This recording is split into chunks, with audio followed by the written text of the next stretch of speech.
Hello, everybody, and welcome back to part two of this Before the Downbeat West Side Story official teaser trailer breakdown. As I said in our first part, Autumn is away this episode, so you just get me, but that's okay. We're going to have some fun together. And what we're going to do now is this is a special video just for our YouTube page where we are going to do a shot by shot breakdown of this first official trailer because there's actually a lot being done in here. So let's kind of get into it, shall we? Okay, so first off, let's start this trailer, shall we? So right away, we got some gorgeous opening shots here.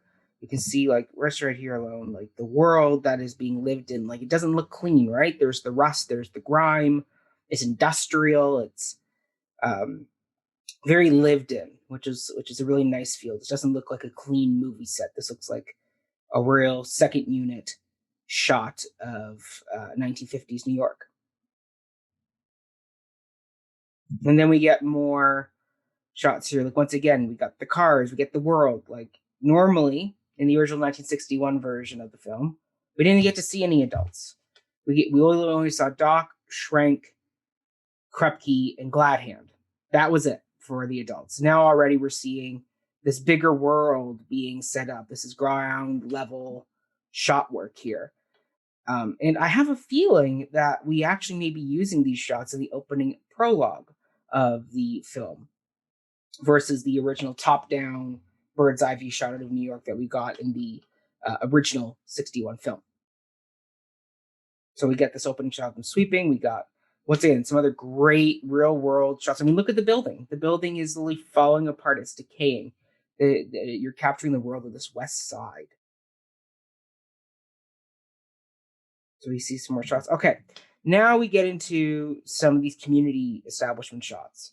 And first off, it's fun that we get the shot of a church because if you didn't know, the original concept for West Side Story was actually going to be called East Side Story, and it was going to be set up between two rival gangs of Catholics versus Jews. However, that idea was scrapped, and instead they came up with the idea of Americans versus Puerto Ricans instead. The Jets versus the Sharks. But we're getting these community shots. So once again, we're setting up that these other immigrant groups, so the Italians, the Irish, the Polish communities, all have set up these footholds within the West Side. And we're seeing that right away here in this first few shots. So we're seeing like the religious symbols, so showing the power that these communities already have.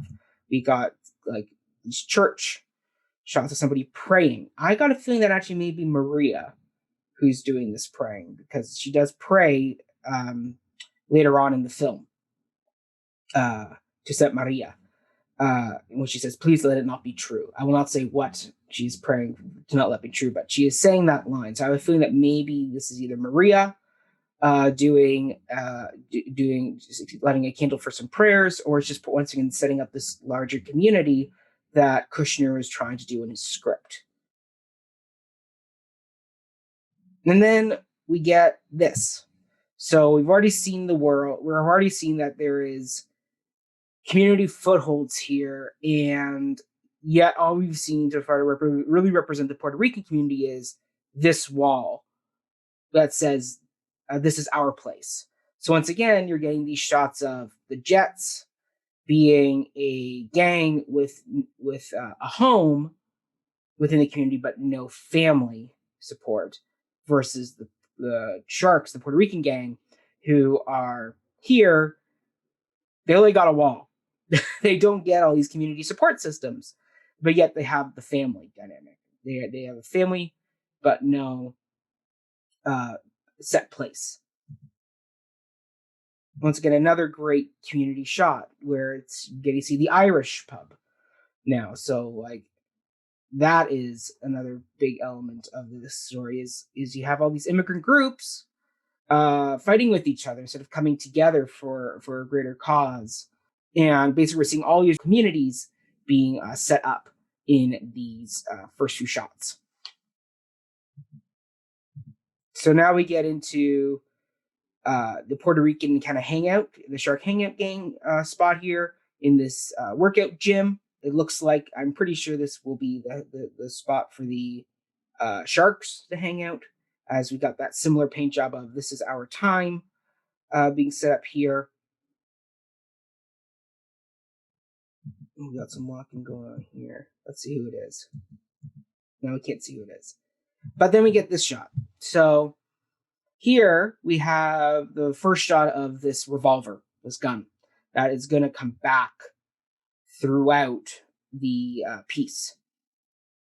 We're getting this early setup of the fact that this gun is going to play a part in the story, versus the other adaptations, which really kind of shoehorns the gun in as a MacGuffin at the last minute to create some tension to carry us through the end of Act 2 of the story.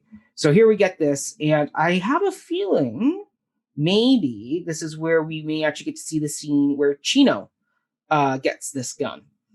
It's a scene that's talked about in the musical. It's a scene also talked about in the film, but not seen.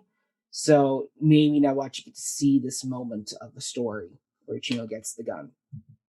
We get to see some shots there. Okay, so now we get one of the gangs showing up for the Rumble. We got some great silhouette shot work here once again, setting up this kind of world that they're coming in from the dark. These great kind of gang silhouettes we're going to get for the next little bit here. So yeah, we see them coming in. We see them showing up to the Rumble. And here's something. So right away, we can tell they've changed the location of the Rumble. So in the original production, we had the Rumble set literally under a highway overpass. There were chain link fences around and some tunnels. Now we're into a more real world setting. It looks like this is a shop, because we can see up in the left hand side screen here. It looks like to be a storage area under the highway where the salt is kept, or sand is kept for de-icing the roads in the winter. So it's like we're going to this real world community setting. We're not doing these kind of stagey locations. We are doing a real world shot. And then this is probably my favorite shot of the trailer, as we see these two gangs coming in to do a Rumble. And then before they actually meet to fight it out, we get this beautiful shot of the shadows, the silhouettes, the shadows of these gangs mixing before they do. So once again, great job with the cinematography here, just setting up the gang wars right away in this shot. Now, throughout this entire opening, we've been hearing the opening whistle tune of the film. We've been hearing that throughout the opening, and it's been building with this prologue music. And then they come, and then we hear this mix of this downbeat note mixed with the gunshot, once again setting up that this gun will play a part in the story. And now we get the first bit of the dance at the gym, as well as the beginning of the music for Rita and Maria singing the song somewhere. But you can see right here, as I said in part one, how this is very much a Technicolor world, where you have the grimy world of New York contrast with these beautiful colored costumes of the 1950s. Like, just looking at that sea of color, it just looks great. So we get some dance shots at the gym. Then we get our first looks at Tony and Maria. We get the infamous moment of them seeing one another. It looks like over Maria's shoulder there, we get to see Bernardo and Anita dancing it out. So this will be leading into what's known as the cha-cha sequence. And in the original, they see each other across the room and the world fades away. But I think we're going a bit of a different route this time. So they see each other. Then we got our first shots of this number, America. And you can see right away that Anita is not in her iconic purple dress, as we know her from the stage show, and in the 1961 film, she's now in this yellow dress instead. So she's in that. The numbers we moved into the daytime. It's no longer taking place right after the dance at the gym. I assume this will be taking place prior to the Rumble, after the War Council has taken place, because like the next day, the next morning, because we're now in daylight. We're in this community. We are seeing Anita and Bernardo out here together. So Yeah, so there's that. So we're seeing this. We're seeing the first bits of the one of the iconic dance numbers of the show. Now here's another great community shot. So once again, this whole concept of America being moved from being on a rooftop with just the Shark Gang debating each other about politics to now into a larger community shot. We are now out in the world uh, of this, where we're going to get a whole bunch of the Puerto Rican community joining in this number about wanting to be in America. So, and we get to see once again some great shots of Ariana DeBose here running in, skirt flaring. So we still get that great skirt flare, but now it's just instead of a purple dress, it's now yellow and red. There we go. So we get to see some running shots. Now, here we go. We got the first shot of Rita Moreno as Valentina, who is the reworked character of Doc, who was like the Friar Lawrence character in Romeo and Juliet, kind of the bridging gap for the two gangs. The neutral territory is this shop. And so, but what's neat is we're even getting more of a bridge now because Rita Moreno's character, just like herself, is a Puerto Rican character.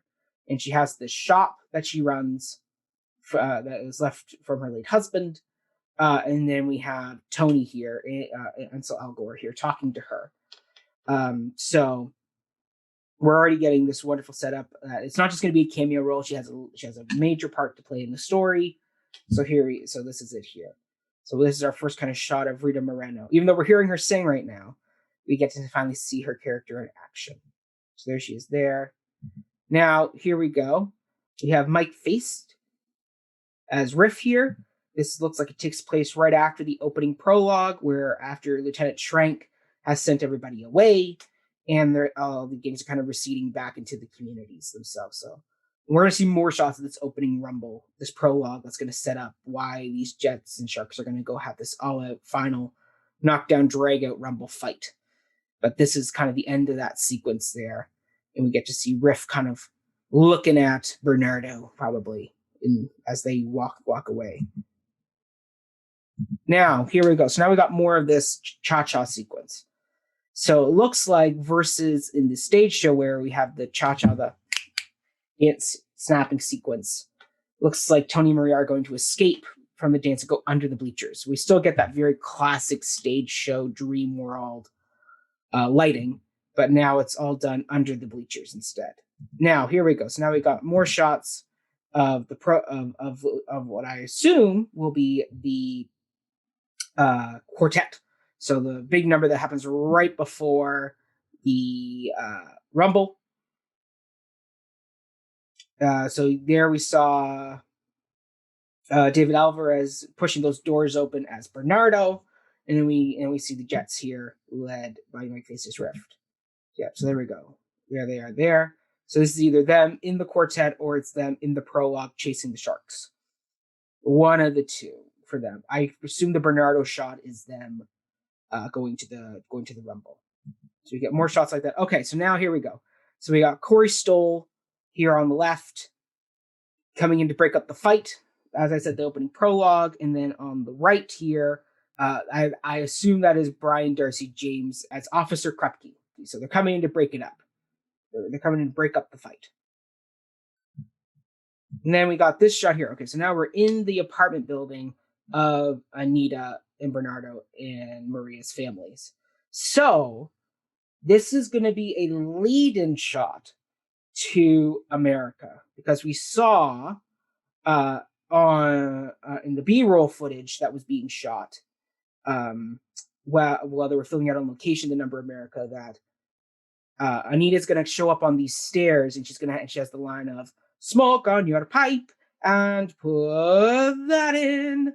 So we'll get that moment. But before we get to there, we get this shot of them walking through the building. So I have a feeling that we may actually get a mix of the two versions of this song. Because in the stage show, the song America is sung between Anita and Rosalia, who's one of her friends in the Shark Gang. And then in the movie, they went back to what the original concept of the song was, which was a debate between Anita and Bernardo. So I got a feeling maybe the song will start as a debate between Anita there, Ariana DeBose in the yellow dress there in the center, with maybe one of these ladies here on playing Rosalia. And then maybe we'll advance into a debate between Bernardo and Anita versus being one or the other. So we may get a hybrid, or this may just be an early conversation that leads into the song. But either way, so this is like a setup shot. They're leaving the building. They're getting ready to head to the big dance number, America. And then we got this great shot here of Riff and Tony at the dance at the gym. Once again, so this trailer is setting up the three core relationships of this show, this musical, which is you have the romance between Tony and Maria, you got the romance between Anita and Bernardo, and then you got this brotherly relationship between Riff and Tony. That's going to drive a lot of the action. So these three relationships are going to have major driving forces behind the story as well. So great seeing that this show is setting up not just the romance, but also the brotherly concept between Tony and Riff, because that is going to be a major part of the story. Just like in the original with Mercutio and Romeo. So here we go. So we get to see them doing their brotherly kind of, hey, how you doing, man? So great for you to show up to the gym. And then we got more prologue shots here. So here's some more prologue. We got the Sharks advancing on the Jets, because as we're going to see in this next shot, the Jets are vandalizing this wall that the Sharks have here. That the one that we saw at the beginning of the trailer that said, "This is our place." Here we got the Jets black painting and destroying this mural. So that causes everybody to conflict. We get to see one of the Sharks and the Jets conflicts. It looks like that's probably where we're going to see Baby John get attacked. And then we got this great shot here of Anita and Bernardo in the dress shop. Looks like I don't know where this might fall in the film. This could be during the quartet where Anita's talking about she's going to get her kicks tonight. We're going to have a little mix tonight. He'll walk in hot and tired, so it doesn't matter as long as he's hot.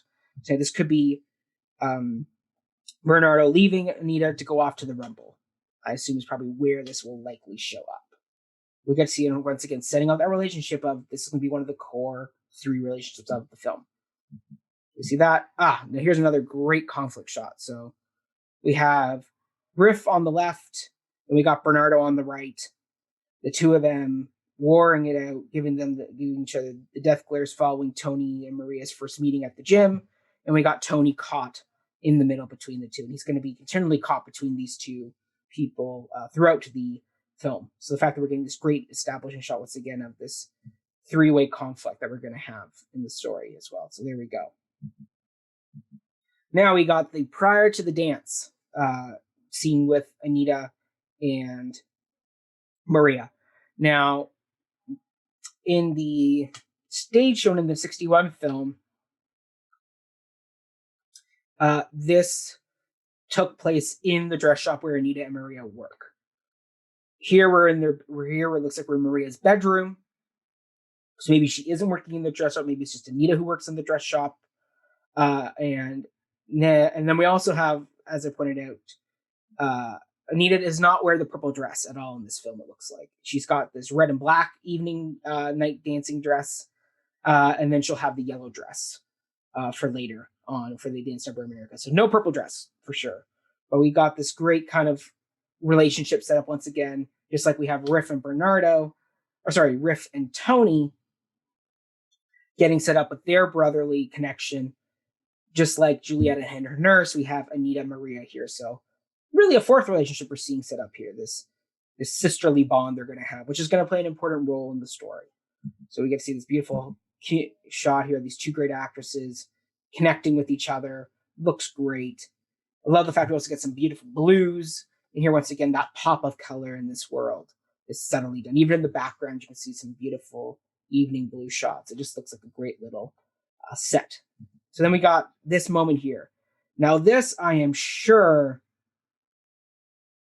takes place either before the Rumble because they're under the highway. Looks like that is still Riff up on the tire there, acting out, getting ready to go. Or this could be our first look at the dance number, Cool. I don't think so because they don't look beat up yet. So I assume this is during the quartet where we have the cutaway to the Riff and his gang getting ready for the Rumble. So we get to see some. And then we got this great shot here of the actress whose name is Paloma Garcia Lee, and she's playing Graciela, who is one of the main Shark Girls. The other main Shark Girl is Velma, played by Maddie Ziegler, who many people know from Dance Moms. But we get this really intense close-up shot of Graciela here. And I have to go with it's either before the Rumble's taken place, or it's after the Rumble's taken place, and maybe she's gone to get help for Riff. So we see her banging away here. She bangs, and then we got some more dance at the gym shots. So once again, we're still getting that similar setup of the two semicircles with Riff and Graciela doing their dance versus Bernardo and Anita doing their dance. And I was wrong. We did not see Bernardo and Anita dancing behind Maria there in that earlier shot, because as we can see, Bernardo has this kind of beigey white suit on. But here we go. Once again, we see some great dance shots here. Now, here's a great shot of Bernardo as played by David Alvarez. Once again, we get this iconic red shirt that George Chakiris wore in the 1961 film. It's a very iconic look. It's kind of like that matador waving the red flag. He looks intense. This is during the opening prologue scuffle that's taken place. So clearly he's got eyes for Riff.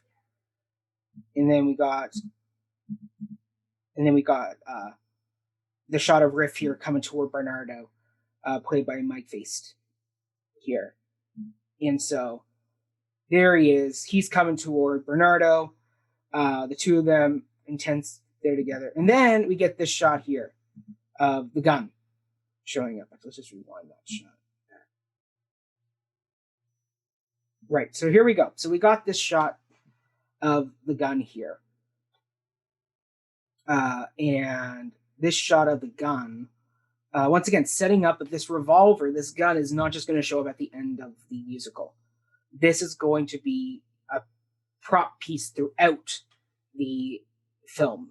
So great setup once again. It looks like it's going to be showing up in the first bit of the prologue, and then it's going to get stashed away and then maybe brought back by Chino later on. So either Riff brings it and Bernardo gets it, hence why Riff is giving him that look as they leave, or it's Bernardo's gun from the beginning and he takes it with him when he leaves the Rumble prologue.